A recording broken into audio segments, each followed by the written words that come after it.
Hello students, our next topic is concept of cost. ठीक है, हम जो चैप्टर कर रहे हैं इकोनॉमिक्स में, जिसमें हमने अभी लास्ट जो चैप्टर किया था रिटर्न टू अ फैक्टर और रिटर्न टू अ स्केल वाला, ठीक है, तो उसी से रिलेटेड हम ले रहे हैं concept of cost. Concept of cost क्या होता है? हमने कोस्ट ऑफ प्रोडक्शन पढ़ा है हमारा, ठीक है, तो वही चीज़ है हमारी कि in the process of production, कि जब हम प्रोडक्शन करते हैं, प्रोडक्शन वाला चैप्टर हम कंप्लीट कर चुके हैं, तो जब हम प्रोडक्शन करते हैं, production of goods, each firm makes use of factor of production. तो प्रोडक्शन के फैक्टर हमने कौन कौन से पढ़े हैं? लैंड, लेबर, कैपिटल, ठीक है, रॉ मटेरियल और इंटरमीडिएटरी गुड्स. तो इन सब को मिलाकर जो है वो हमारी कोस्ट पड़ती है. कोई भी सामान, कोई भी बिज़नेस हमने करना है तो उसके लिए हमें जो जो चीज़ें चाहिए उन पर जो हमारी कोस्ट आएगी उसको हम बोलते हैं टोटल कोस्ट. ठीक है, all these are called inputs. इनको हम क्या बोलते हैं? इनपुट. कि हम ये आउटपुट के लिए, प्रोडक्शन के लिए हम इनको यूज़ करेंगे तो इसको बोलेंगे input. The amount spent on these input is called cost of production. इस इनपुट को हम क्या बोलते हैं? Cost of production. How much quantity of the goods is to be supplied is decided by the firm on the basis of cost of production. The term cost is used in economics in different sense. इस coast को हम different sense में economics में use करते हैं.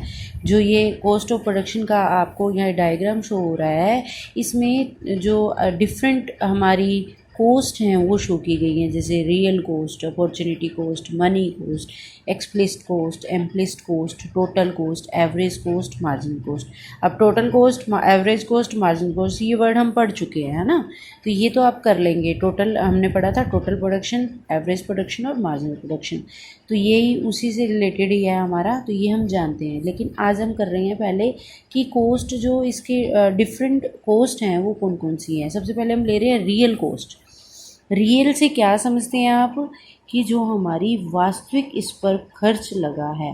वास्तविक खर्च ज़रूरी नहीं है कि ये आपका मॉनिटरी हो, ठीक है, इसमें हम क्या लेते हैं?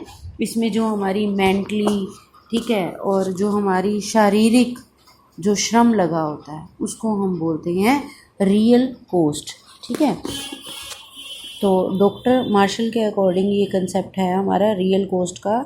इसमें क्या कहा गया है? Real cost refer to the pain, the discomfort, कि जो उसको डिसकम्फर्ट हुआ, उस पर्सन को इनकन्वीनियंस हुई, उसको मिलाकर जो ये रियल कोस्ट निकालते हैं. Supplying the factor servicing bye there owner, की ओनर के द्वारा जो डिसकम्फर्ट लिया गया या इनकन्वीनियंस ली गई मानसिक और शारीरिक तौर पे, जो उसको असुविधा हुई, उसको हम बोलते हैं. In short, real cost can be expressed in terms of discomfort and sacrifice and efforts undergone in the production of goods. For instance, example दे रखा है, a potter takes 8 hours to make an earthen toy, so the labor of 8 hours will be called the real cost. कि अगर उसको 8 घंटे का उसने समय दिया है इस पर, तो उसकी जो रियल कोस्ट है वो क्या कहलाएगी? उसके 8 घंटे कहलाएंगे, जो उसने 8 घंटे अपनी कड़ी मेहनत की है. The concept of real cost is subjective concept. It is not possible to measure, कि इसको मेज़र नहीं कर सकते.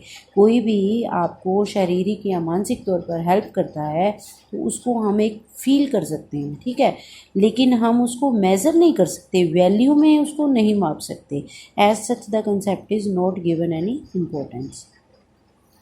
तो इसको हम क्या बोलेंगे? रियल कोस्ट बोलेंगे, कि एक्चुअल में जो हमारी कोस्ट पड़ी है, ठीक है, जो मनी की बात आती है वो हमारी मनी कोस्ट में आएगी. लेकिन अभी हमने क्या पढ़ा? Real cost. पहले हम मनी कोस्ट ही ले रहे हैं. The amount spent on the production and sale of commodity is called money cost. कि जो हमारी उस पर कमोडिटी पर लगेगी, मनी के रूप में लगेगी, उसको हम बोलेंगे प्रोडक्शन करने के लिए. It refer to expenses incurred buying, hiring the factor, की एक्सपेंसेस जो फैक्टर ऑफ प्रोडक्शन है वो लेने के लिए, हमें हायर करने के लिए जो खर्चा करना पड़ा, जो वैल्यू पे करनी पड़ी, तो उसको हम बोलते हैं मनी कोस्ट। एग्जाम्पल दिया इसने, the cost of 500 exercise books of ₹2000 in case the amount of 2000 will represent the money cost 500 exercise book. कि 500 एक्सरसाइज बुक बनाने में अगर हमारी 2000 कोस्ट आई है, 2000 कोस्ट आई है, 2000 कोस्ट आई है, तो उसको हम मनी कोस्ट बोलेंगे। ठीक है, इसमें रॉ मटेरियल भी आ गया, इंटरेस्ट आ गया, रेंट आ गया, वेजेस आ गया, इलेक्ट्रिसिटी चार्ज आ गया, डेप्रिसिएशन आ गया, सभी तरह के जो भी हमारे खर्चे हुए हैं, पैकिंग चार्जेस हैं, ट्रांसपोर्ट चार्जेस हैं, उनको मिलाकर अगर हमने उस पर कुछ अमाउंट खर्च की है, वैल्यू खर्च की है, तो वो हमारी मनी कोस्ट कहलाती है। तो ये डिफरेंस था हमारा रियल कोस्ट और मनी कोस्ट। यही हम पहले हिंदी मीडियम में ले रहे हैं कि मौद्रिक लागत क्या है। सबसे पहले उत्पादन की लागत की, उत्पादन करने के लिए जो हमें लागतें लगानी पड़ती हैं उसको हम उत्पादन की लागत बोलते हैं। मौद्रिक लागत जो मनी के रूप में, मुद्रा के रूप में खर्च करनी पड़ेगी, उसको मौद्रिक लागत बोला जाएगा।